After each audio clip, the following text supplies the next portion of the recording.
찬양합니다. 우리의 마음과 정성과 뜻을 다해서 기쁨으로 주님께 찬양드리겠습니다.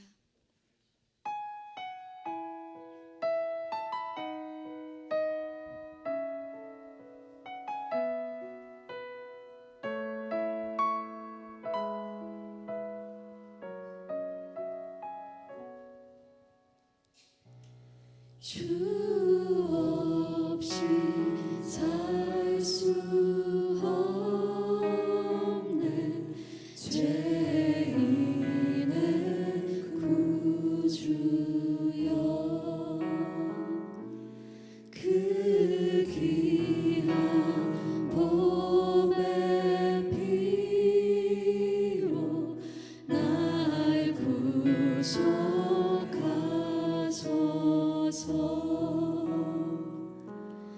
구주의 사랑으로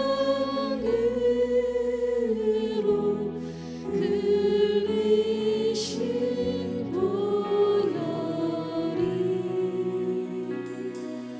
내 소망 나의 위로 내 영광 됩니다.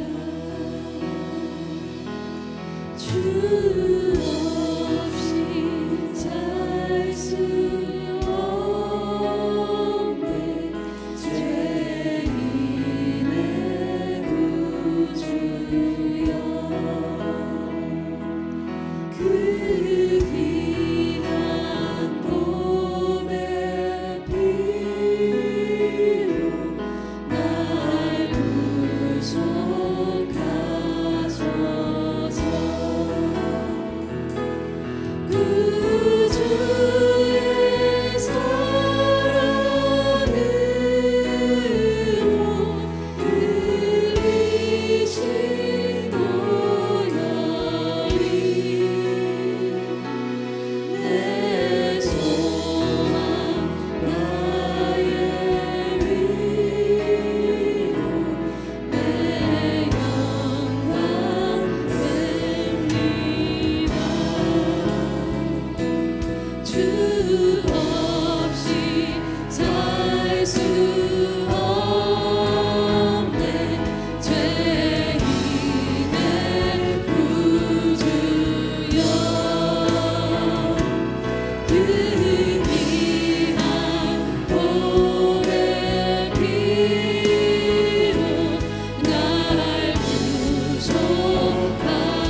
우리를 죄에서 구하시려 주 예수 십자가 지셨으니 기쁘게 부르세 할렐루야 나 구원하셨네 찬송하세 찬송하세 주님 나를 구하셨네 찬송하세 찬송하세 주가 구원하셨네 우리를 죄에서 구하시려 우리를 죄에서 구하시려 주 예수 십자가 지셨으니 기쁘게 부르세 할렐루야 나 구원 얻었네 찬송하세 찬송하세 주님 나를 구하셨네 찬송하세 찬송하세 주가 구원하셨네 우리를 주께서 구했으니 이전에 행하던 악한 일과 주하고 더러운 모든 죄를 온전히 나 지금 죄에서 사함받아 나 지금 죄에서 사함받아 거룩한 백성이 되었으니 이 육신 장막을 벗을 때도 겁날 것 없게 찬송하세 찬송하세 찬송하세 주님 나를 구하셨네 아멘 찬송하세 찬송하세 주가 구원하셨네 우리를 죄에서 구하시려 우리를 죄에서 구하시려 주 예수 십자가 지셨으니 기쁘게 부르세 할렐루야 나 구원 얻었네 찬송하세 찬송하세 찬송하세 주님 나를 구하셨네 아멘 찬송하세 찬송하세 주가 구원하셨네 찬송하세 찬송하세 찬송하세 주님 나를 구하셨네 아멘 찬송하세 찬송하세 주가 구원하셨네 찬송하세 찬송하세 주님 나를 구하셨네 찬송하세 찬송하세 주가 구원하셨네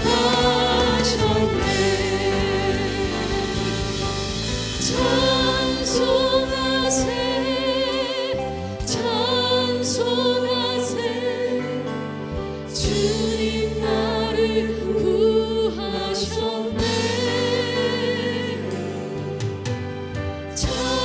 찬송하세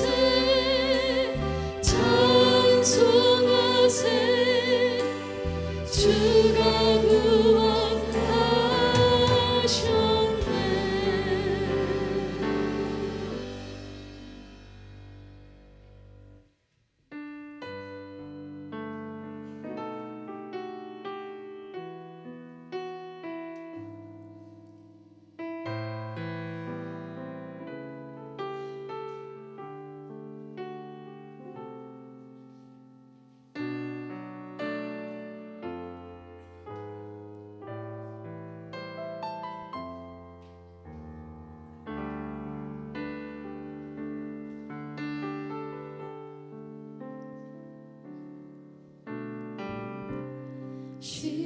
십자가를 잡으신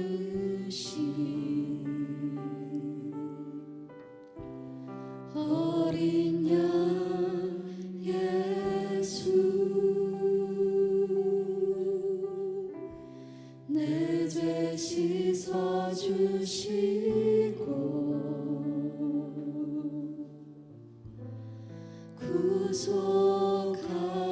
구속하셨네 어둠을 물리치신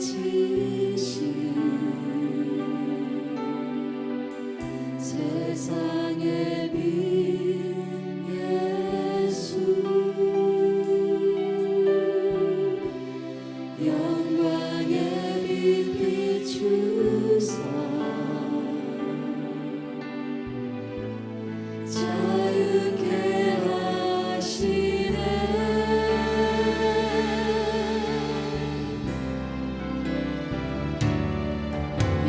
예수 하나님의 완전한 사랑 예수 하나님의 값없는 은혜 예수 하나님의 놀라운 지혜 아름다운 그 이름 예수 예수 하나님의 완전한 사랑 예수 하나님의 값없는 은혜 예수 하나님의 놀라운 지혜 아름다운 그 이름 예수 하나님의 완전한 사랑 예수 하나님의 값없는 은혜 예수 하나님의 놀라운 지혜 아름다운 그 이름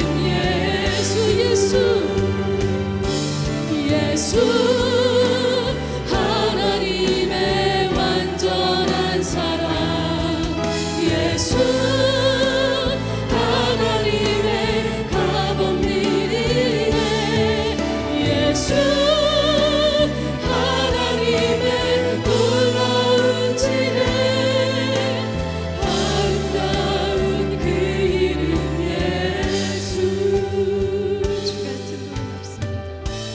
주 같은 분 없네 주께 영광 돌리세 주 같은 분 없네 주께 영광 돌리세 주께 영광 돌리세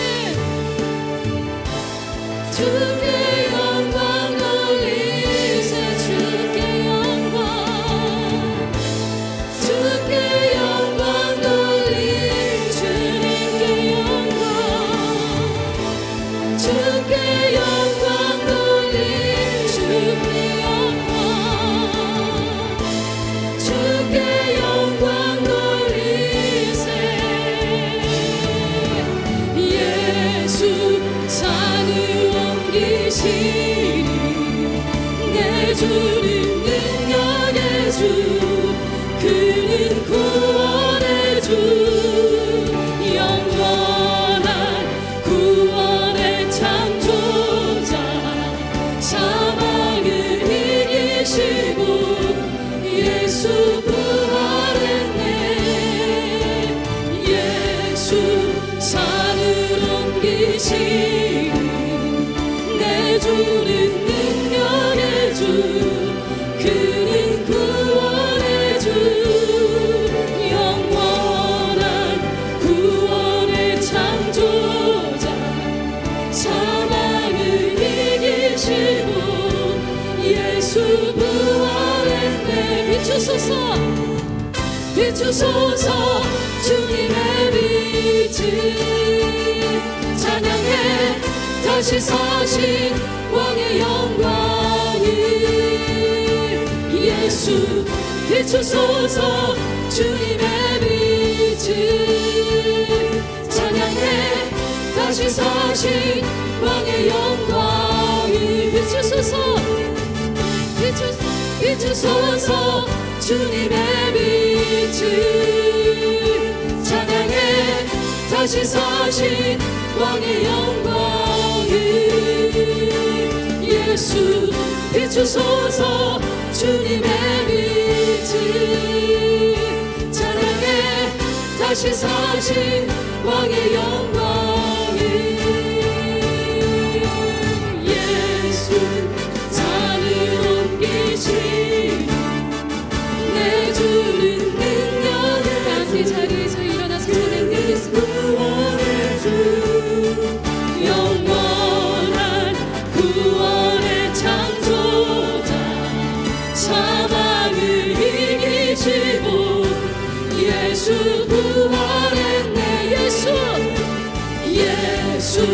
산을 옮기시는 내 주는 능력의 주 그는 구원의 주 영원한 구원의 창조자 사망을 이기시고 예수 부활했네 예수 산을 옮기시는 내 주는 능력의 주 그는 구원의 주 영원한 구원의 창조자 사망을 이기시고 예수 부활했네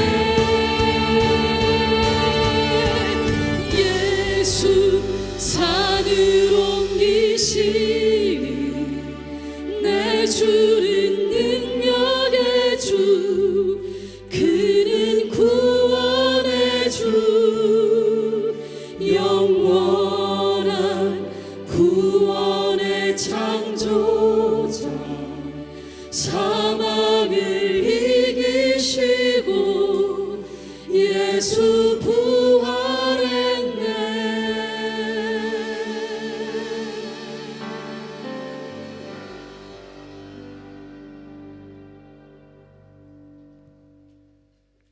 다 같이 마음을 모아 부활 후 첫 번째 예배를 하나님께 드리겠습니다. 하나님은 영이시니 예배하는 자가 영과 진리로 예배할지니라.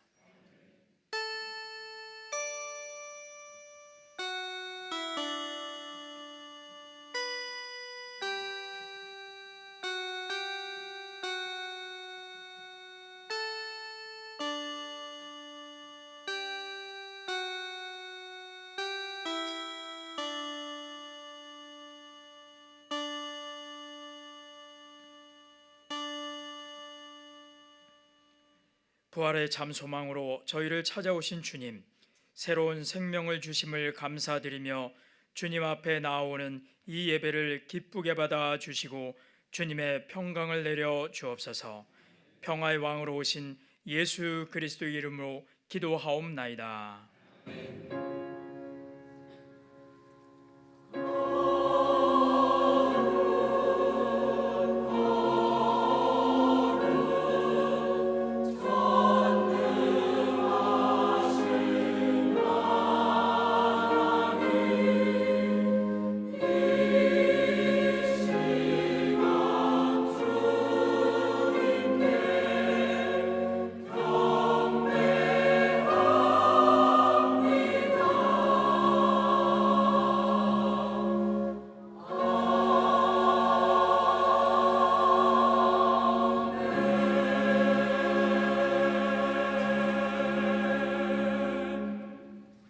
교독문 134번으로 성시 교독하시겠습니다. 내가 받은 것을 먼저 너희에게 전하였노니 이는 성경대로 그리스도께서 우리 죄를 위하여 죽으시고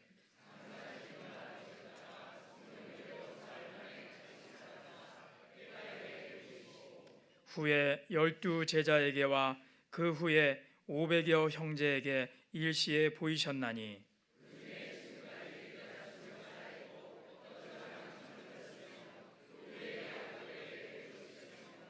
그 후에 모든 사도에게와 맨 나중에 만삭되지 못하여 난 자 같은 내게도 보이셨느니라.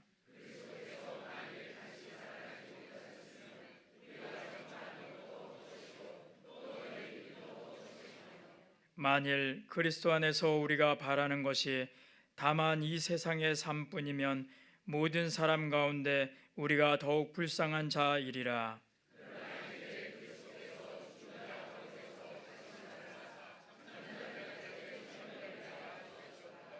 아멘. 이 시간 다 같이 하나님 앞에 참회 기도를 올리겠습니다.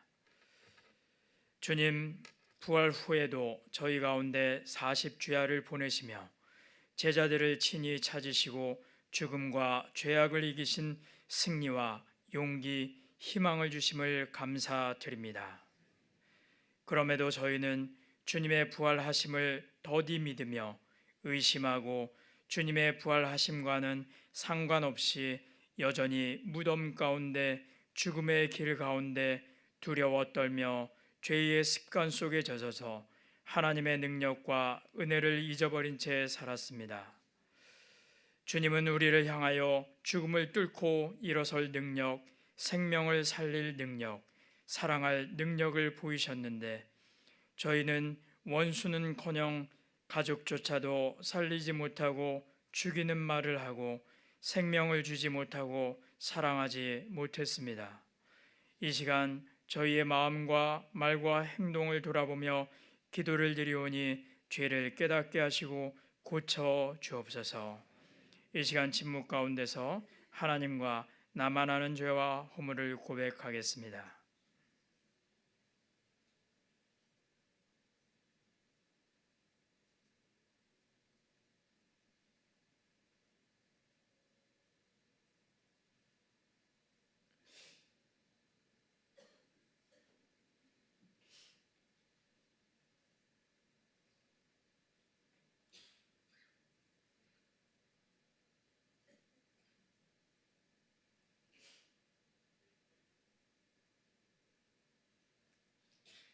주님께서 상한 마음으로 정직하게 죄와 허물을 고백하는 자들에게 약속하셨습니다. 여호와께서 말씀하시되 오라 우리가 서로 변론하자. 너의 죄가 주홍 같을지라도 눈과 같이 희어질 것이요 지능같이 붉을지라도 양털같이 희게 되리라. 아멘. 나는 전능하신 아버지 하나님 천지의 창조주를 믿습니다. 나는 그의 유일하신 아들 우리 주 예수 그리스도를 믿습니다. 그는 성령으로 잉태되어 동정녀 마리아에게서 나시고 본디오 빌라도에게 고난을 받아 십자가에 못 박혀 죽으시고 장사된 지 사흘 만에 죽은 자 가운데서 다시 살아나셨으며 하늘에 오르시어 전능하신 아버지 하나님 우편에 앉아 계시다가 거기로부터 살아있는 자와 죽은 자를 심판하러 오십니다. 나는 성령을 믿으며 거룩한 공교회와 성도의 교제와 죄를 용서받는 것과 몸의 부활과 영생을 믿습니다. 아멘. 앉으셔서 찬송가 438장으로 하나님께 찬양 올리겠습니다.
하늘나라 높은 산이 거친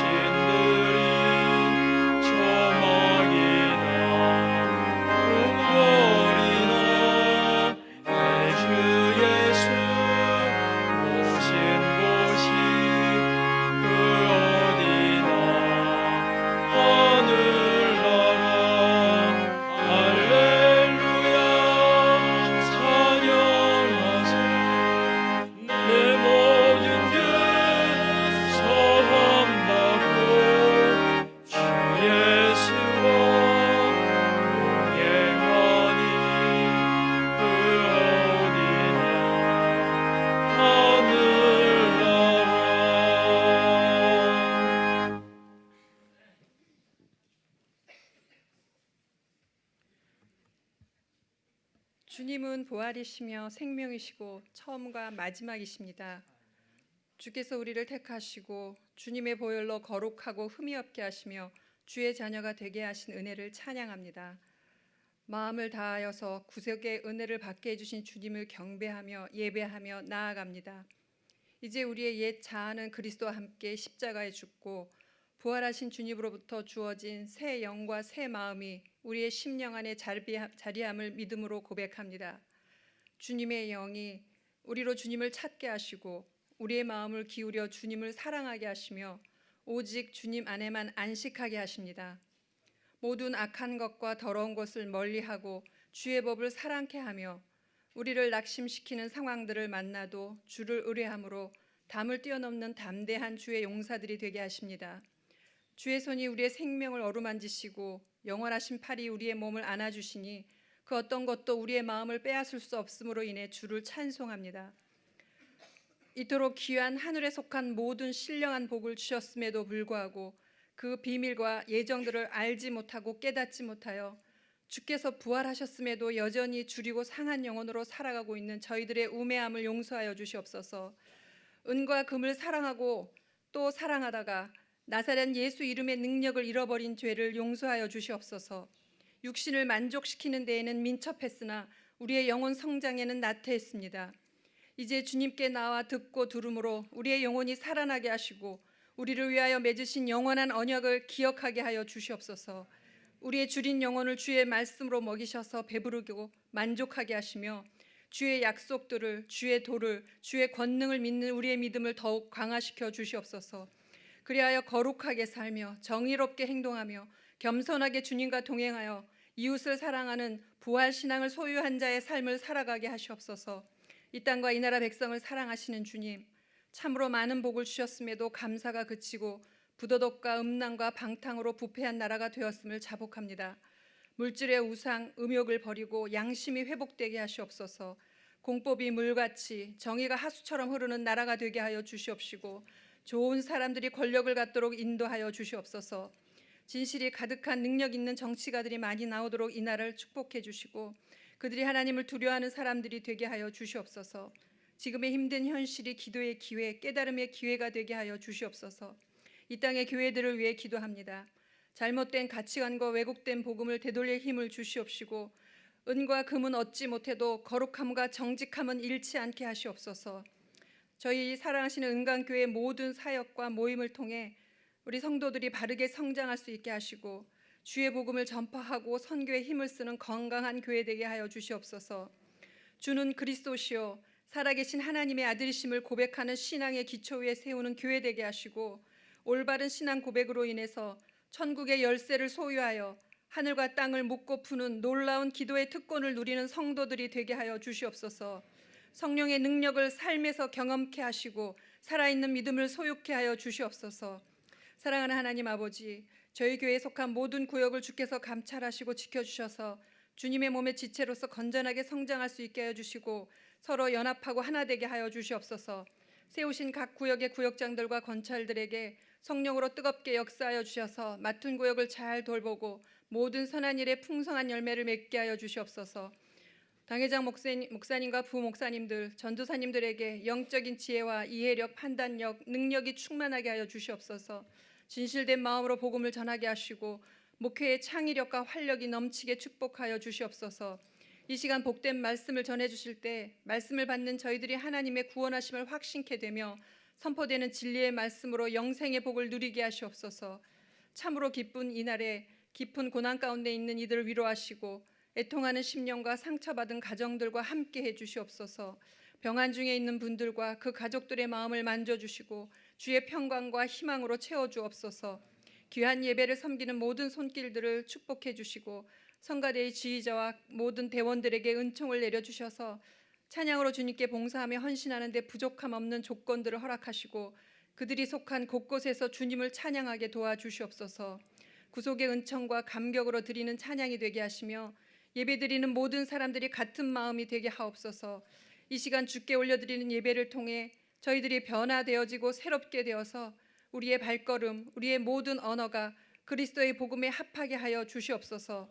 부활이요 생명이며 처음과 마지막이신 예수 그리스도의 이름으로 기도합니다. 아멘.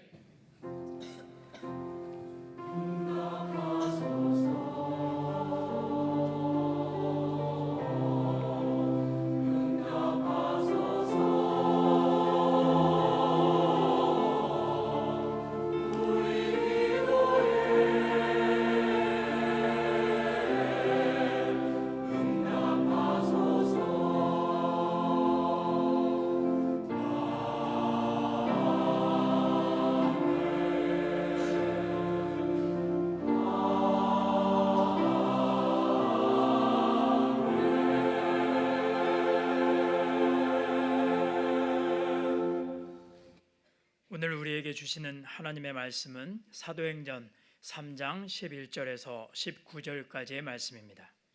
이 계시의 말씀을 읽을 때에 살아계신 하나님의 음성을 들으실 수 있기를 바랍니다.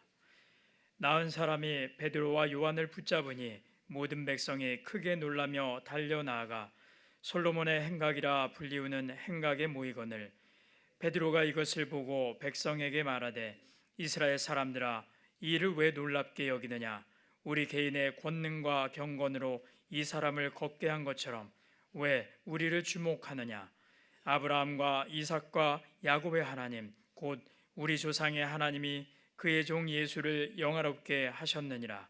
너희가 그를 넘겨주고 빌라도가 놓아주기로 결의한 것을 너희가 그 앞에서 거부하였으니 너희가 거룩하고 의로운 일을 거부하고 도리어 살인한 사람을 놓아주기를 구하여 생명의 주를 죽였도다. 그러나 하나님이 죽은 자 가운데서 그를 살리셨으니 우리가 이 일의 증인이라. 그 이름을 믿음으로 그 이름이 너희가 보고 아는 이 사람을 성하게 하였나니 예수로 말미암아 난 믿음이 너희 모든 사람 앞에서 이같이 완전히 낫게 하였느니라. 형제들아 너희가 알지 못해서 그리하였으며 너희 관리들도 그리한 줄 아노라. 그러나 하나님이 모든 선지자의 입을 통하여 자기의 그리스도께서 고난 받으실 일을 미리 알게 하신 것을 이와 같이 이루셨느니라. 그러므로 너희가 회개하고 돌이켜 너희 죄 없이 함을 받으라. 이같이 하면 새롭게 되는 날이 주 앞으로부터 이를 것이요. 이 말씀은 살아계신 하나님의 말씀입니다.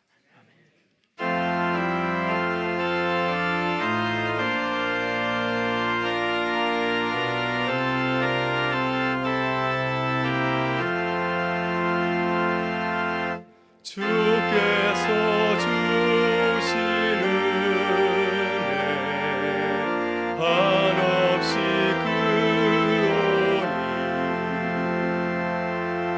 우리가 받은 것을 감사히 바치세. 기쁨은 충만하고 소망은 불변해. 정성과 마음을 다해 경배를 드리세. 하나님 아버지, 오늘도 우리에게 하나님을 예비하는 자녀의 기쁨을 주시니 감사를 드립니다. 부활주를 통하여서 주님의 부활의 기쁨에 참여하게 하여 주시니 감사를 드립니다. 지난 한 주간도 주님께서 우리에게 은혜를 주셔서 부활의 기쁨을 누리며 살아갈 수 있었습니다. 이 시간 주님께서 베풀어 주신 그 크신 은혜와 사랑에 감사하여 정성껏 예물 드리오니 이 예물이 주님의 뜻을 이루는 귀한 축복의 통로가 되게 하여 주시옵소서. 사랑하는 주님, 상한 심령으로 주님께 나온 우리 모든 성도들의 삶의 자리 가운데 주님께 주시는 성령의 그 능력이 흘러넘쳐서 하나님께는 영광이요 우리 모두에게는 큰 기쁨과 감사가 넘쳐나기를 간절히 바라오며 우리 구주 예수 그리스도의 이름으로 기도드리옵나이다. 아멘.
교회 소식을 잠시 나누겠습니다.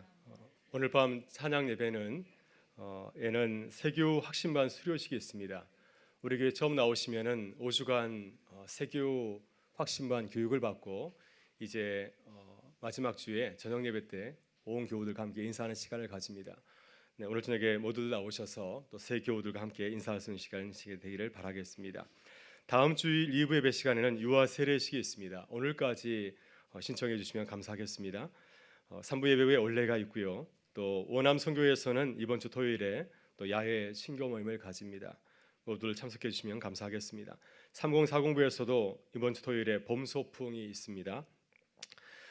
이번 주 화요일에는 서울 소복로에 정기노회로 모이게 됩니다. 일산에 있는 오병여 교회에서 우리 목사님들과 장로님들 모셔서 또 회의하게 되는데 성노회가 될 수 있도록 기도를 부탁드리겠습니다.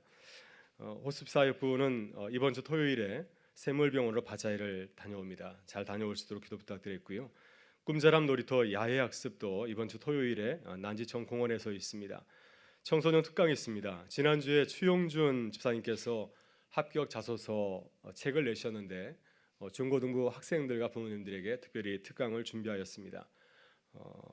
다음 주일 오후 4시 소년부실에서 있으니까요. 많이 알려주시고 또 많이 참석해 주시면 감사하겠습니다. 네, 다음 주까지 재직해 보고서를 부탁드리겠고요. 주재선 집사님 부친께서 별세에서 장례를 잘 마치고 오셨습니다. 여러분 만나시면은 또 위로해 주시면 감사하겠습니다. 김일태 장로님 한성희 집사님 아들 후영군이 미국 필라델피아에서 5월 6일에 결혼식이 있습니다. 이번 주에 우리 장로님 부부는 또 출국하게 되는데 잘 다녀올 수 있도록 또 결혼식을 위해서 기도해 주시면 감사하겠습니다. 김현주 비집사님 입원하여서 치료를 받고 있습니다. 쾌유할 수 있도록 기도 부탁드리겠습니다.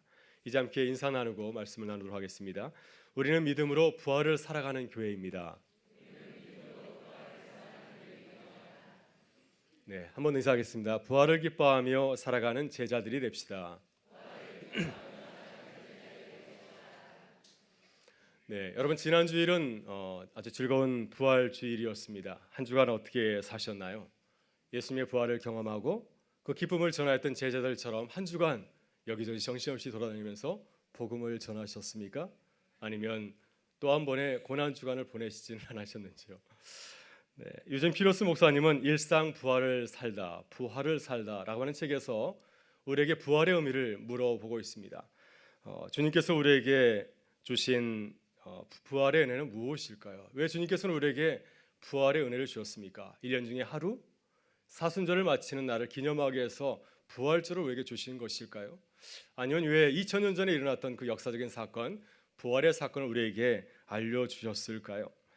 요즘 피로스 목사님은 오늘 우리에게 아주 중요한 사실을 알려줍니다. 주님께서 우리에게 부활 소식을 전한 것은 오늘 우리의 일상에서 부활을 경험하며 부활을 살아가라고 하는 것입니다.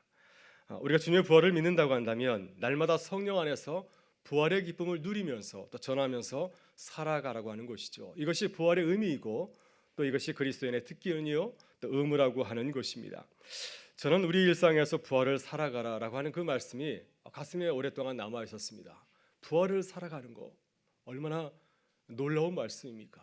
우리의 삶 가운데서 날마다 부활이 일어난다고 한다면 얼마나 기쁜 일일까요? 예수님의 그 부활 사건이 2000년 전에 일어난 것이 아니라 우리의 삶의 한복판에서 일어나게 된다면 얼마나 감격스러운 일이겠습니까? 누가복음 24장을 보게 되면은 엠마오로 내려가던 두 제자가 그런 놀라운 경험을 하게 되었습니다.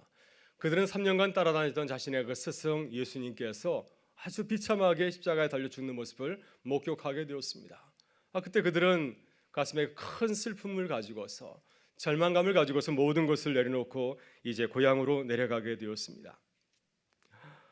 세상이 꺼질 것 같은 참담한 심정이 아니었을까요? 이제 무엇을 의지하며 살아가는가?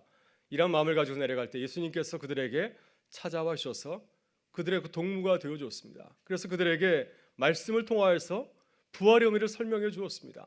또 그들과 함께 식사를 나누면서 떡을 떼어서 나눠 주었습니다. 그때 그들의 눈이 열리게 되어서 주님을 발견하게 되었고 그들의 어떤 심령이 뜨겁고 불타게 되었다고 성경은 기록하게 되었습니다. 그래서 그들은 부활하신 주님께서 지금도 우리와 함께 하시는구나 이 사실을 깨닫고 발걸음을 돌려서 고향으로 향하던 그 발걸음을 돌려서 예루살렘으로 돌아가서 그 벅찬 감격을 가지고서 부활의 소식을 전하는 삶을 살아가게 되었습니다. 오늘 주님께서는 우리에게 한 사람을 소개하고 있습니다. 부활의 기쁨을 가지고서 일상을 살아갔던 한 신앙인, 바로 그 사람은 예수님의 제자 바로 베드로였습니다. 오늘 본문의 말씀은 베드로가 부활을 경험한 이후에 일어났던 한 기적의 사건을 우리에게 소개해 주고 있습니다. 여러분, 우리의 삶을 가만히 들여다보면은, 우리의 삶 속에서 일어나는 작은 사건 하나하나를 가만히 들여다보면은 그 사건은 우리가 누구이며 우리가 무엇을 관심을 가지고 살아가는지를 잘 보여주고 있습니다. 오늘 본문에 나타난 사건도 마찬가지입니다. 이 사건을 바라보게 되면은 베드로가 어떤 인물이며 그가 어떤 관심을 가지고 살아가는지를 우리가 엿볼 수가 있습니다. 우리는 이 사건을 통해서 베드로가 부활 이후에 어떻게 달라졌으며 부활을 경험한 제자로서 어떠한 부활의 그 감격을 누리며 살아가고 있는지를 확인해 볼 수가 있습니다. 오늘 본문에서 베드로가 나면서 걷지 못하는 사람을 일으켜 세우는 기적을 베풀었을 때 그 이후에 이뤄진 사건을 통하여서 그가 어떻게 주님의 제자로서 부활의 감격을 누리며 살아가는지를 살펴보면서 우리도 부활을 살아가는 제자로 거듭날 수 있기를 주의 이름으로 축원합니다. 오늘 본문에서 베드로의 모습을 가만히 묵상해 보시길 바랍니다. 본문의 내용은 우리가 이미 지난주에 나눈 내용입니다. 베드로가 성전 미문에서 구걸하던 자를 일으켜 세운 사건이죠. 그는 성전 미문에서 구걸하던 사람, 날마다 보는 사람이지만은 부활 이후에 그를 다시 눈여겨 주목하여서 바라보았습니다. 그래서 그에게 다가가서 믿음을 가지고서 선포하지 않습니까? 나는 내가 원하는 금과 은을 가지고 있지 않지만은 내가 가지고 있는 것을 너에게 주노니 나사렛 예수의 이름으로 일어나 걸으라 말씀하였습니다. 그때 그 사람이 한 번도 일어나지 못했던 그 사람이 일어나서 뛰기도 하며 걷기도 하면서 하나님을 찬미하고 예배하였습니다. 이 놀라운 기적 사건이 일어났을 때 모든 사람들이 깜짝 놀라서 이 기적의 현장을 확인하려고 그곳에 몰려들기 시작하였습니다. 바로 이 솔로몬 행각으로 몰려들기 시작하였습니다.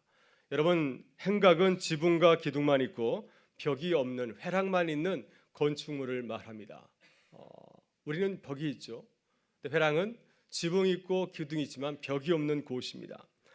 이 솔로몬 행각은 예루살렘 성전으로 들어간 성전 미문 앞에 이방인이 뛰려고 하는 넓은 뜰이 있었습니다. 여기까지만 이방인들이 들어갈 수가 있고 그 안에는 이제 유대인들만 들어갈 수가 있는 것이죠. 아주 넓은 뜰입니다. 그 주위를 둘러선 곳은 바로 회랑이라는 건물이 있었는데 기둥은 있지만은 벽이 없는 곳입니다. 아마도 많은 사람들이 그곳에서 시기도 하면서 말씀을 나누지 않았을까요?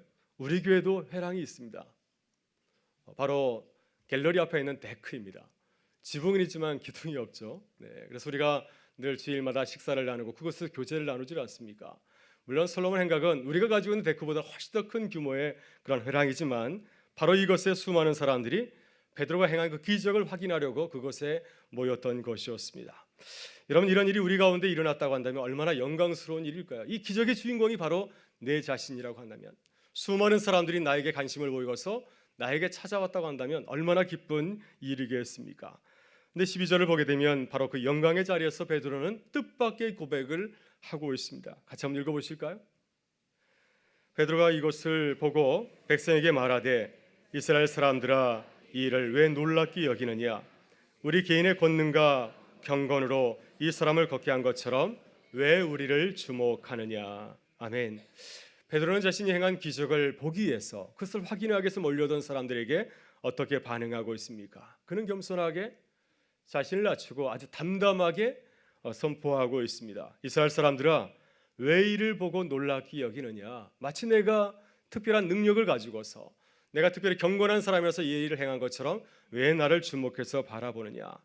베드로의 요지는 무엇입니까? 이 기적은 내가 무슨 능력을 가지고 있어서 행한 기적이 아니라고 하는 것입니다. 이것이 부활을 경험한 베드로가 이전과는 전혀 달라진 베드로의 모습입니다. 여러분, 베드로는 정말 좋은 기회를 맞이하지 않았습니까? 아마도 지금까지는 많은 사람들에 의해서 무시를 당하며 살아왔는데 이제는 드디어 내가 예수님의 제자로서 내 능력을 과시할 수 있는 조로의 기회를 맞이하게 되었습니다. 바로 이러한 상황에서 그는 얼마든지 나를 주목해 봐라 라고 말할 수 있는데 그리하지 아니하고 그는 어떻게 외치고 있습니까? 우리를 주목하느냐? 왜 우리를 주목하느냐?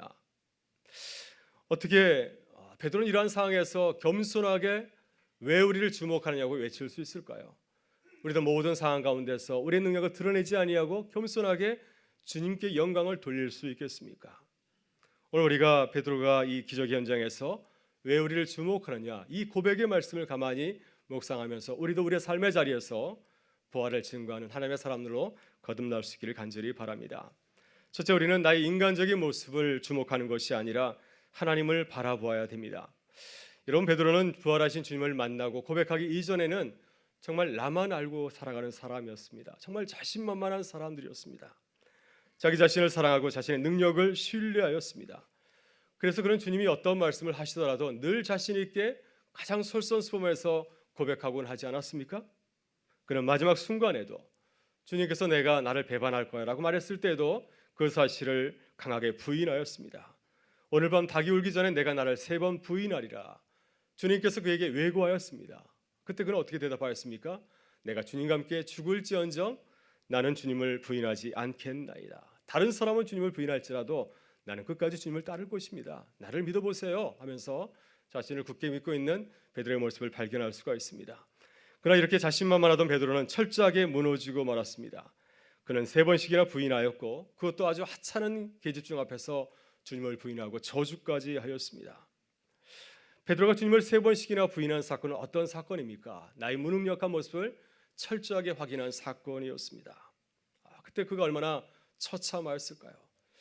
가룟 유다도 그런 경험을 하지 않았습니까? 가룟 유다도 주님을 은 30냥에 팔아넘기게 되었습니다. 그 후에 스승을 팔아넘긴 그 자괴감 때문에 그가 어떻게 하였습니까? 결국 나중에는 자신의 모습에 실망한 나머지 스스로 목숨을 끊지 않았습니까? 베드로도 마찬가지입니다. 그는 누구보다도 제자로서의 자부심이 아주 강한 사람이었습니다. 다 도망칠지라도 나는 주님을 끝까지 따를 것입니다. 이렇게 자신만만했는데 주님을 3번씩이나 부인하고 도망쳤으니 이 제자로서의 그 자존감에 자존심에 얼마나 큰 상처를 입게 되었습니까? 내 자신을 나를 용납할 수가 없고 또 주변 사람들은 나를 어떻게 바라볼 수 있겠습니까? 도저히 다른 사람들을 바라볼 수가 없는 것이죠. 이제 그는 더 이상 살아갈 수 없을 정도로 자신에게 실망하고 낮은 자존감에 시달렸을 것입니다. 여러분, 베드로의 모습은 어떤 사람입니까? 나를 신뢰하는 사람, 나를 집중해 살아가는 사람들의 전형적인 모습이라고 할 수가 있습니다. 여러분, 성공회 대학교에서 사회학과 문화인류학을 가르치는 김찬호 교수가 우리 한국 세계를 바라보면서 우리 한국 사람들은 어떠한 마음을 가지고 살아가는가를 분석하는 책을 한 권 써냈는데요. 참 좋은 책입니다. 모멸감이라고 하는 책입니다. 그런 한국 사회가 다른 나라들에 비해서 놀라운 경제 성장을 이룬 나라임에도 불구하고 아주 정서적으로 부끄럽고 아주 이중적인 모습을 가지고 있는 그 이유에 대해서 묻고 있습니다. 여러분, 우리나라는 어떤 나라입니까? 우리나라는 세계 최고의 자살률을 자랑하는 자랑스러운 나라입니다. 우리나라는 성형수술이 아주 당연하게 생각하고 있고요. 고등학교를 졸업하면 당연히 수술해야지라고 생각하고 있습니다. 인터넷에서 범람하는 악플, 댓글은 다른 나라보다 훨씬 더 높습니다. 우리나라의 겉모습은 세계 최고의 아주 근사한 모습을 자랑하고 있는데 속사람은 어떻습니까? 속사람은 그렇지 않습니다. 헬조선, 우리는 이렇게 우리나라를 부르고 있습니다. 왜 이렇게 한국인들은 좋은 환경에도 불구하고 낮은 자존감과 낮은 행복감을 가지고서 살아가고 있겠습니까? 김찬호 교수는 모멸감이라는 책에서 그 이유를 정서적이고 정신적인 면에서 바라보고 있습니다. 한국 사람들은 자기 자신과 다른 사람들에 의해서 심한 영향을 받고 있다고 하는 것입니다. 다시 말해서 내 자신이나 다른 사람들이 나에게 들려주는 말과 행동에 아주 절대적인 지배를 받고 있습니다. 사람들이 나를 좋게 평가하고 칭찬하면 내가 최고인 줄 알고 아주 자신 있게 생각을 합니다. 행동을 합니다. 그러나 사람들이 나를 향하여서 함부로 대하고 모욕을 주면 어떻게 생각합니까? 그 모멸감과 수침을 견디지 못하고 끝내는 목숨을 잃는 그런 경우도 벌어진다고 하는 것이죠. 여러분, 이것은 우리가 개인적으로 우리 자신을 바라볼 때도 마찬가지입니다. 우리가 아침에 세수를 하면서 내 모습이 굉장히 근사하게 보이면 자신감을 가지고 하루를 살아갑니다. 근데 아침에 내 모습을 보니까 별로 신통치가 않습니다. 헤어스타일도 마음에 안 들고 그럼 하루 종일 고개를 떨구고 살아가고 한다고 하는 것이죠. 이렇게 한국인들은 지나칠 정도로 다른 사람들의 반응에 아주 민감하게 반응한다고 하는 것입니다. 동화 작가이신 권정생 선생님이 계십니다. 강아지똥을 짓기도 했고요. 아주 유명 동화 작가이죠. 울림이라고 하는 책에서 24명의 우리가 본받을 만한 많은 한국인들을 소개한 책이 있는데요. 그 책에 이 권정생 선생님을 소개하였습니다. 이 권정생 선생님은 평생 미혼으로 사셨습니다. 평생 결핵, 갖은 병치레를 치렀고요. 또 교회 종치기로 평생을 사셨습니다. 근데 그분은 동화책으로 아주 많은 책을 팔아서 아주 많은 인세를 받으셨습니다. 그래서 자신의 유산 10억 원을 밥을 먹지 못하는 아이들에게 이렇게 헌납하셨고요. 근데 그 자신을 위해서는 한 달 생활비 5만 원 이상을 쓰지 않았다고 합니다. 아주 이렇게 훌륭한 인품을 가지신 분인데 이 김장생 선생님께서 이가 갈리도록 평생 못 잊고 이가 갈리는 일이 하나 있었다고 하는데요. 바로 그것은 어릴 때 여자아이로부터 무시당한 경험이었다고 합니다. 너는 못생겨서 싫어. 이 말이 평생 자신의 마음에 못이 되었다고 하는 것입니다. 이 사건을 가지고서 아주 인상적인 시 한 편을 지었습니다. 제목은 인간성에 대한 반성문. 제가 한번 읽어보겠습니다. 도모코는 9살, 아마 일제 강점기여서 일본 아이가 옆집에 살았던 것 같습니다. 도모코는 9살, 나는 8살. 2학년인 도모코가 1학년인 나에게 숙제를 해달라고 자주 찾아왔다.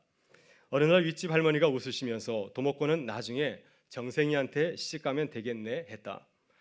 앞집 옆집 이웃 아주머니들이 모두 쳐다보는 데서 도모코가 말했다. 정생이는 못생겨서 싫어요. 50년이 지난 지금도 도모코 생각만 하면 이가 갈린다. 네, 권정 선생님이 아주 뒤끝이 있는 분이시죠. 네, 우리 가운데 이 갈리는 분은 없으시죠. 이런 김장호 교수가 이 책에서 밝혔듯이 베드로는 어떤 사람입니까? 아마 베드로가 바로 이러한 분이 아니었나 생각이 듭니다. 자기 자신과 다른 사람의 눈으로 바라볼 때 베드로는 심한 모멸감과 수치심을 느낄 수 있는 그러한 사람이었습니다. 왜냐하면 그는 인간적으로나 사회적으로 자랑할 만한 조건을 많이 가진 분이 아니었기 때문입니다. 그런 사람들이 시골 사람, 변두리 사람이라고 손가락질하는 갈릴리 사람이었고요. 그는 사회적인 제도를 누렸던 제사장이나 또 대중의 인기를 모았던 바리새인도 아니었습니다. 그는 갈릴리 어부에 불과하였고 십자가에 달려 죽은 사형수 예수를 따르는 제자에 불과하였습니다. 그러니 그가 사람들 앞에 섰을 때 자신을 자랑스럽게 드러냈을까요? 아마 모멸감과 수치감을 많이 느꼈을 것입니다. 또 그의 삶을 돌아보게 되면 이러한 낮은 자존감과 또한 행복감 때문에 마가의 다락방에 숨어서 기도하고 하지 않았습니까? 우리는 이러한 베드로의 인간적인 모습을 기억하고 있습니다. 그런데 오늘 본문을 보게 되면 베드로는 이전과는 전혀 다른 모습을 가지고서 세상을 향하여서 외치고 있습니다. 이스라엘 사람들아, 이 일을 왜 놀랍게 여기느냐? 우리의 개인의 권능과 경건으로 이 일을 한 것처럼 왜 우리를 주목하느냐? 이렇게 베드로는 사람들의 찬사를 받으면서도 예전처럼 자신을 자랑하거나 우쭐거리지 아니하고 또한 자신을 부끄러워하지 아니하고 당당하게 왜 우리를 주목하느냐고 외칠 수 있었을까요? 그것은 그가 내 자신의 소리에 집중하지 아니하고 세상 사람들이 나에게 하는 그 소리에 집중하지 아니하고 오로지 하나님을 주목하고 하나님의 말씀에 귀를 기울였기 때문이었습니다. 바로 이것이 베드로가 전혀 달라진 이유입니다.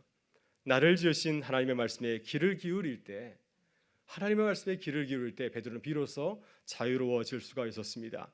그래서 그는 이렇게 외치고 있습니다. 아브라함과 이삭과 야곱의 하나님, 전능하신 우리 조상의 하나님께서 이 모든 일을 행하셨다고 그 모든 영광을 하나님께 돌리고 있습니다. 여러분, 유대 사람들을 가만히 보게 되면은 그들의 겉모습은 화려한 모습이 결코 아니었습니다. 참 초라하고 부끄러운 모습을 하고 있지 않습니까? 우리가 잘 알고 있는 모세는 참으로 초라한 모습으로 애굽의 왕 파라오 앞에 서게 되었습니다. 지팡이 하나 들고 그 앞에 목자의 모습으로 아주 초라한 모습으로 그 앞에 서지 않았습니까? 요셉은 보디발 노예의 신분이요 또 수치스러운 성추행범으로서 죄수의 신분을 가지고서 파라오 앞에 서게 되었습니다. 다니엘은 나마라가 망해서 바벨론에 끌려온 전쟁 포로의 신분을 가지고서 느부갓네살 바벨론 앞에 서게 되었습니다. 그들은 한결같이 스스로 비굴함을 느낄 만큼 아주 초라한 모습을 하고 있습니다. 그러나 그들은 자신의 겉모습에 집중한 것이 아니라 또 사람들이 자신에게 들려주는 그 비난과 조롱의 목소리에 집중한 것이 아니라 살아계신 하나님께 집중하였고 하나님의 말씀에 귀를 기울였습니다. 하나님에 대한 그 믿음을 가지고서 붙잡고 있었기 때문에 하나님에게 집중하였기 때문에 그들은 흔들리지 아니하고 모든 상황과 환경을 초월해서 하나님의 사람으로서 승리하며 살아갈 수가 있었습니다. 바로 이것이 하나님께서 우리에게 주시는 큰 특권이요 또 우리가 살아가야 될 중요한 의무인 줄 믿습니다. 오늘 우리는 우리의 시선을 어디에 두고 있으십니까? 여러분 베드로처럼 우리 자신을 바라보거나 세상 사람들의 소리에 민감하게 반응하는 것이 아니라 우리를 향하신 하나님을 바라보고 주님의 말씀에 집중하실 수 있기를 바랍니다. 그리할 때 베드로처럼 부활을 살아가는 일상의 기쁨을 누리는 주님의 제자 될 줄 믿습니다. 둘째, 우리는 하나님께서 예수 그리스도를 통하여서 행하신 그 부활의 역사를 기억해야 됩니다. 이런 베드로는 철저하게 3년간 주님을 따라다니면서 훈련받은 제자입니다. 그럼에도 불구하고 그는 주님을 배반하고 세상으로 돌아갈 수밖에 없었습니다. 왜 그는 주님을 배반하고 다시 세상으로 돌아갔을까요? 그것은 그가 예수 그리스도의 부활의 사건을 믿지 못하였기 때문이었습니다. 그는 놀라운 고백을 하였지만은 그의 마음 구석에서는 그 부활을 믿지를 못하였습니다. 주님께서는 분명히 말씀하였습니다. 내가 사람에게 붙잡혀서 고난을 당하고 죽임을 당하지만 제3일에는 부활하리라. 나는 부활할 것이라고 분명히 말씀하였지만은 베드로는 그 사실을 믿을 수가 없었습니다. 어떻게 하나님의 아들이 죽을 수 있는가? 어떻게 사람이 죽어 다시 부활할 수 있는가? 그 말씀을 들어본 적도 없고 또 확인한 적도 없기 때문에 그는 결국 그 사실을 밀쳐내고 그리고 부인하고 주님을 부인하고 도망쳐 버렸습니다. 그러나 베드로는 자신이 도망친 그 갈릴리 바닷가에서 주님을 다시 만난 후에 비로소 이 부활 사건이 허구가 아니라 사실한 사실을 깨닫게 되었고 이 모든 것이 전능하신 하나님께서 하신 일이라는 사실을 굳게 믿게 되었습니다. 이런 부활 사건은 하나님이 하나님이심을 보여주신 아주 중요한 사건입니다. 어떻게 사람이 죽어서 다시 살아날 수가 있습니까? 그러나 사람은 할 수 없지만 전능하신 하나님께서는 부활을 능히 이루실 줄 믿습니다. 이 놀라운 사건을 베드로에게 분명하게 보여주신 것입니다. 성령께서 그들의 마음에 움직였을 때 그의 눈을 열어주셨을 때 주님의 부활을 목격하고 그것을 누리며 살아가게 되었습니다. 그래서 그는 성전 문면에서 구걸하던 사람, 나면서 걷지 못한 그 사람을 만났을 때 그 사람을 향해서 어떻게 하였습니까? 내가 가지고 있는 그 놀라운 능력을 그에게 증거하였던 것이었습니다. 이렇게 베드로는 예수 그리스도의 부활 사건을 경험하고 나서 세상을 바라보는 시선이 달라졌습니다. 이제는 세상의 관점이 아니라 하나님의 관점에서 세상의 모든 사건과 사고를 바라보고 있습니다. 베드로가 성전 민문에서 나면서 걷지 못한 사람을 고친 사건도 마찬가지였습니다. 이것은 내가 무슨 신유의 능력을 가지고 있어서 내가 아주 경건한 신앙의 모습을 가지고 있어 행한 것이 결코 아니었습니다. 이것은 하나님께서 하신 계시적인 사건이죠. 주님을 믿는 그 사람의 그 믿음을 통해 행하신 하나님의 계시의 한 사건에 불과하였습니다. 하나님께서 하신 일이기 때문에 베드로는 나를 드러내거나 자랑할 이유가 하나도 없었습니다. 이전에 베드로라고 한다면 어떻게 하겠습니까? 거듭나지 않은 베드로라고 한다면은 이 사건을 통하여서 자신을 자랑하고 또한 과시하였을 것입니다. 사람들의 칭찬과 부러움 그것을 누리려고 하였을 것입니다. 그러나 베드로는 그 모든 것을 철저하게 부인하고 담대하게 고백하고 있습니다. 아주 겸손하게 고백하고 있습니다. 왜 이를 놀랍게 여기느냐? 왜 우리가 이 일을 한 것처럼 우리를 주목하느냐? 베드로는 이 기적 사건을 통하여서 모든 영광을 하나님께 돌리고 있습니다. 베드로가 어떻게 나면서 걷지 못하는 사람을 다시 걷게 할 수 있는 능력을 가질 수 있겠습니까? 하나님께서 예수 그리스도를 죽은 자 가운데 살리신 것처럼 그의 믿음을 이용하셨기 때문에 나면서 걷지 못한 사람이 다시 일어나게 된 것이 아니겠습니까? 하나님께서 하신 일이죠. 하나님께서 나의 작은 믿음을 통하여서 이 놀라운 일을 이루신 것입니다. 그러게 베드로는 16절에서 이렇게 고백합니다. 우리 같이 한번 읽어보겠습니다. 그 이름을 믿음으로 그 이름이 너희를 보고 아는 이 사람을 성하게 하였나니 예수로 말미암아 난 믿음이 너희 모든 사람 앞에서 이같이 완전히 낫게 하였느니라. 아멘. 여러분 우리가 어떻게 일상 속에서 부활을 누리면서 살아갈 수 있겠습니까? 그것은 우리가 예수 그리스도를 통하여서 죽은 자를 살리는 부활의 능력을 보여주신 하나님을 바라보는 것인 줄 믿습니다. 그 하나님께서 우리를 통해서 이루어 가시는 그 부활의 역사를 기대하고 기도하는 것입니다. 베드로가 성전 문면에서 구걸하던 나면서 걷지 못하는 자를 믿음으로 바라본 것처럼 우리의 일상을 어떻게 바라보겠습니까? 우리의 생각으로 우리의 고정관념에서 바라보는 것이 아니라 믿음을 가지고서 바라보면서 기도하는 것입니다. 어제 우리 교회에서 저녁 늦게 아버지 학교 수료식이 있었습니다. 참 감격스러운 시간이었는데요. 5주간에 걸쳐서 많은 분들이 이제 좋은 아버지로 서기로 결단하였습니다. 여러분, 우리 가정이 어떻게 에덴 동산 같은 천국을 경험하며 살아갈 수 있습니까? 5주간에 아버지 학교 졸업하면 누구든지 천국 같은 가정을 이룰 수 있습니까?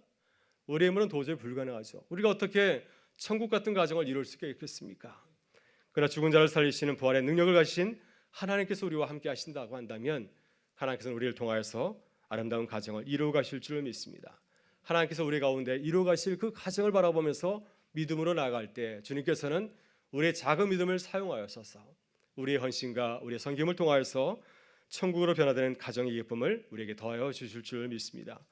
사랑하는 여러분, 하나님께서 예수 그리스도 안에서 이루신 그 부활을 믿고 의지하실 수 있기를 바랍니다.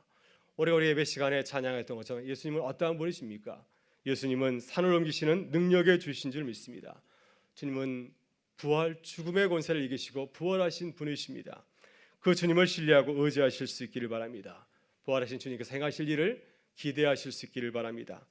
그래야만 하나님께서 우리 일상에서도 부활을 경험하며 또 부활을 누리며 살아가게 하실 줄 믿습니다. 셋째, 우리는 예수 그리스도께서 우리 가운데 행하실 부활의 기쁨을 이웃에게 전해 주어야 됩니다. 여러분, 베드로는 주님이 내게 보여주신 놀라운 기적 사건을 자랑하지 아니하고 어떻게 했습니까? 이 놀라운 사건을 이웃에게 전하라고 노력하였습니다. 그는 부활하신 주님을 만난 이후에 이 기쁨을 나만 소유하지 아니하고 나만 간직하지 아니하고 이웃에게 전하기 위해서 애쓰는 모습을 우리가 보게 됩니다.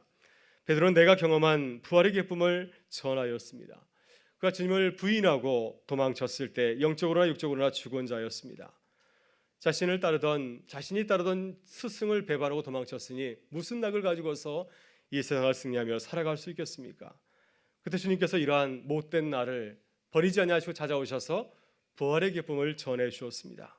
그 후에 베드로는 이 부활의 기쁨을 다른 사람들에게도 열심히 전하였습니다. 그 사람들 중에 한 사람이 누구입니까? 바로 성전 묘문에서 구걸하던 나면서 걷지 못하는 사람이었습니다.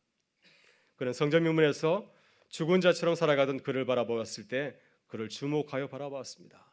저 사람에게 무엇이 필요한가? 저 사람의 부활의 소식이 필요한 것이 아닌가? 그래서 그에게 다가가서 놀랍게 선포하였습니다. 나는 근거는 없지만은 내게 있는 것을 내게 주노니 나사렛 예수 이름으로 일어나 걸으라. 부활의 복음을 전할 때 그 부활이 그의 삶을 불태워버리지 않았습니까? 그래서 그가 부활을 살아가게 되었습니다. 이 기적을 행하였을 때 더욱더 많은 사람들이 부활의 소식을 전하려고 베드로에게 몰려들었습니다. 그때 베드로는 이 기적을 통하여서 자신의 능력을 과시하는 통로로 삼은 것이 아니라 이 기적을 통하여서 예수 그리스도의 부활의 소식을 전하는 축복의 통로로 사용하였습니다. 본문 19절을 보면 그가 이렇게 증거합니다. 같이 한번 보겠습니다. 그러므로 너희가 회개하고 돌이켜 너희 죄 없이 함을 받으라. 이같이 하면 새롭게 되는 날이 주 앞으로부터 이를 것이요. 이 말씀이 무슨 뜻입니까? 너희도 회개하고 돌아서게 되면은 이 부활의 기쁨을 누리면서 새롭게 되는 천국의 기쁨을 누릴 수 있다고 하는 것입니다. 베드로는 부활하신 주님께서 내게 주신 그 은혜를 모든 사람들에게 똑같이 나누어 주었습니다. 요한복음 20장 21절을 보게 되면 부활하신 주님께서 제자들에게 처음 나타나셔서 이렇게 말씀하셨습니다. 내가 너에게 평안을 주노라.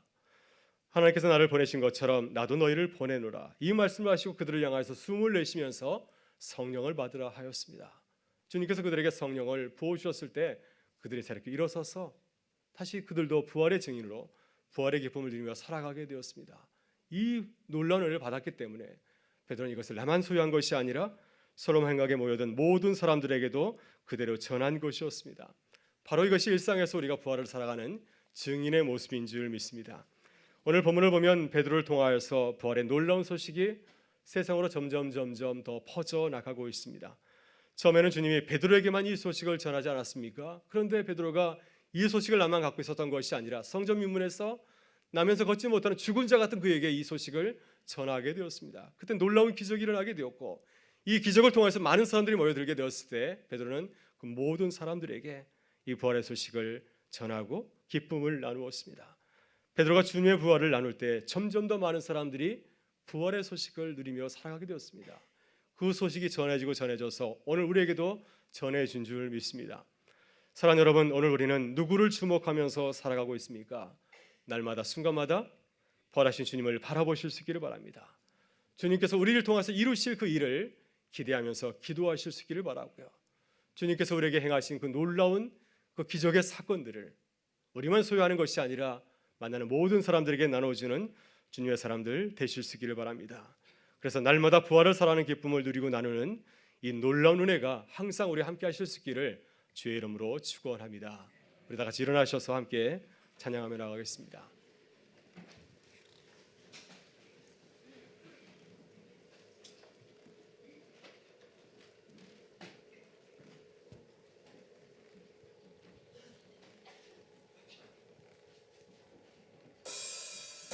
오늘 이 찬양이 우리의 고백이 될 수 있기를 간절히 바랍니다.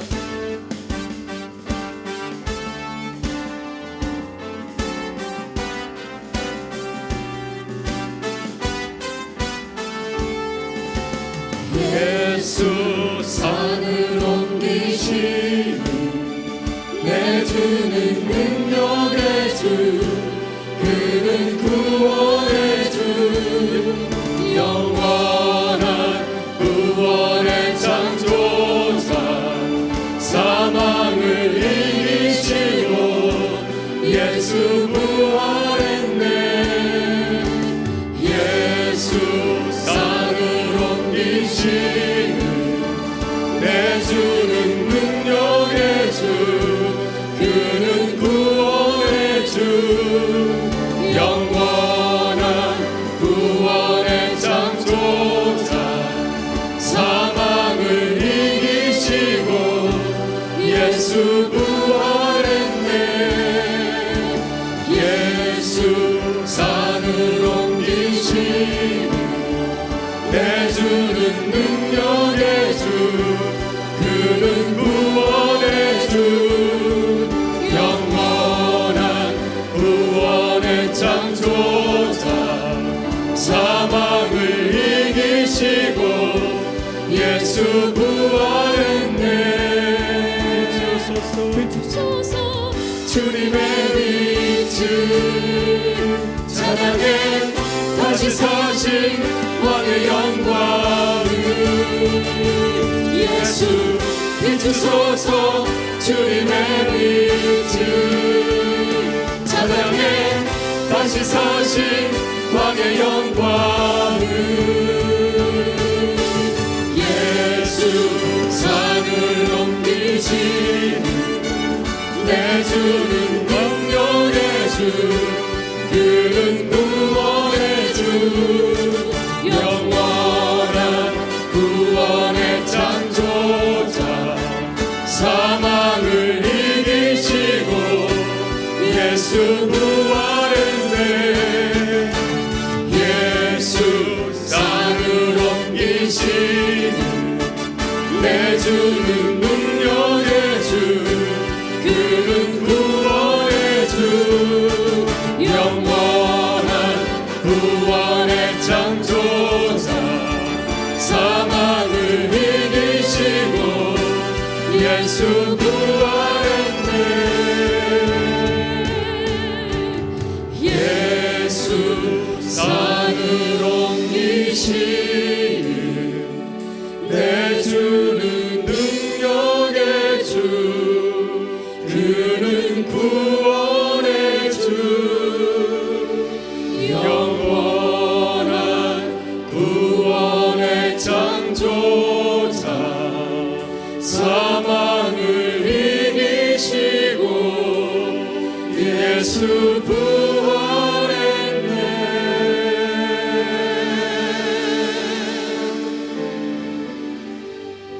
이 시간 함께 기도하며 나가기를 원합니다. 우리 주님께서는 사망 권세 이기시고 부활하신 줄 믿습니다. 하나님 아버지, 날마다 주님의 부활의 기쁨을 누리게 하여 주시옵소서. 살아 우리 자녀들과 우리 가족이 부활의 기쁨을 회복하고 살아가게 하여 주시옵소서. 이 놀라운 부활의 기쁨을 모르는 이웃들에게 부활을 전하는 주님의 제자들 되게 하여 주시옵소서. 이 민족에게 다시 주님의 부활의 소식을 기쁘게 전하는 교회로 거듭나게 하여 주옵소서. 우리 주여 한번 외치고 동성으로 기도하며 나가겠습니다. 주여, 하나님 감사합니다. 우리 주님께서는 산을 옮기시는 능력의 주이신 줄 믿습니다. 사망 권세를 이기시고 부활하신 우리 주님이신 줄 믿습니다. 이 시간 우리 주님을 바라보게 하여 주옵소서. 무덤문을 여시고 사망 권세 이기신 우리 주님을 바라보게 하여 주옵소서. 주님께서 우리와 함께 하실 때 죽은 자와 같은 우리가 일어서서 부활의 기쁨을 나눠주는 주님의 부활의 증인으로 다시 서리라 믿습니다. 이 부활의 감격을 우리가 삶 가운데 함께 하여 주시고 이 부활의 감각을 걸어가는 죄종들의 사랑에 은혜를 더하여 주실 간절히 기도드립니다. 아버지 하나님, 베드로와 같이 하나님 주님을 바라보게 하여 주시고 주님께서 우리를 통해서 이루실 그 기적을 바라보게 하여 주시며 주님께서 우리에게 가신 놀라운 기적을 주님 후에 가슴에 가지고 산책하면서 그것을 나누어주는 하나님 주님의 정들 되신 하나님께서 인도하여 주시고 기도드립니다. 오늘 사람 주의 성도들 주의 제 나와서 부활을 바라보며 나아갑니다. 하나님 부활의 감격이 우리의 삶 가운데 넘치게 하여 주시고 우리의 질고를 하시오니 주님 붙잡아 주시고 인도하여 주시옵소서. 우리 주님께서 십자가에 달려 죽으셨지만 주님께서 저를 죽음의 고세를 이기시고 일으켜 세우신 것처럼 하나님 우리를 일으켜 세우셔서 우리의 삶을 통해서 부활의 감격을 전하는 하나님 부활의 증거를 세워주시고 우리의 삶을 통해서 하나님 이 놀라운 구원의 성을 전하는 축복의 통로로 저희를 삼아주시길 간절히 기도드리옵나이다. 아버지 죄를 주님 세워주시옵소서. 죄를 능히 장에 붙잡아 주시고 죄를 통해 신께 이렇게 하신 아름다운 일을 하는 주의 정도자 하나님께서 우리를 인도하여 주시길 간절히 기도드립니다. 이 시간도 주님 주님의 믿음을 주님 새롭게 알려주시고 믿음을 가지고 일어서게 알려주시며 믿음을 가지고 담을 뛰어넘는 주의한 영을 내시하나님께서 인도하여 주셔서 하나님 우리 가정을 살리며 이 사회를 살리고 이 나라의 민족을 다시금 살고 일으켜 세우는 하나님 부활의 교회가 되시는 하나님께서 은총을 더하여 주시옵소서. 우리 모든 삶의 자리 가운데 하나님 주님께서 우리에게 누려주신 놀라운 기쁨이 넘치게 하여 주시옵며 부활을 살아가는 모든 성도들 되게 하여 주시옵소서. 이곳 저 앞에 거하며 이 부활의 은혜를 삼아는 모든 신령들마다 주님께서 부활로 찾아주셔서 부활을 일으켜주시길 간절히 바라옵고 우리 구주 예수 그리스도의 이름으로 기도드리옵나이다.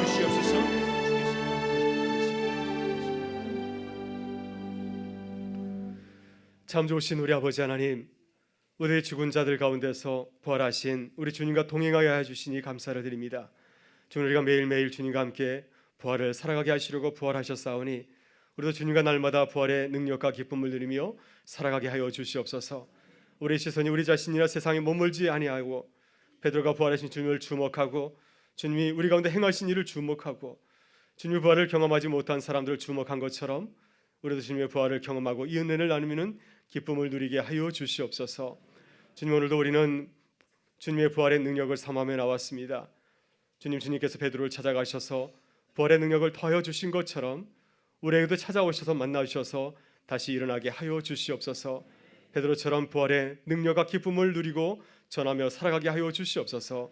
우리에게 부활의 산 소망이시오 부활의 기쁨을 주신 우리 주님께 감사드리오며 우리 구주 예수 그리스도의 이름으로 기도드리옵나이다. 아멘. 이젠 우리 주 예수 그리스도의 은혜와 하나님 아버지의 사랑하심과 성령의 교통하심이 왜 우리를 주목하느냐 담대히 외쳤던 베드로와 같이 세상을 향하여서 주님의 복된 소식을 증거하기 원하는 부활을 살아가기 원하는 모든 성도들의 삶의 자리 가운데 늘 같이 하여 주시기를 간절히 축원하옵나이다. 아멘.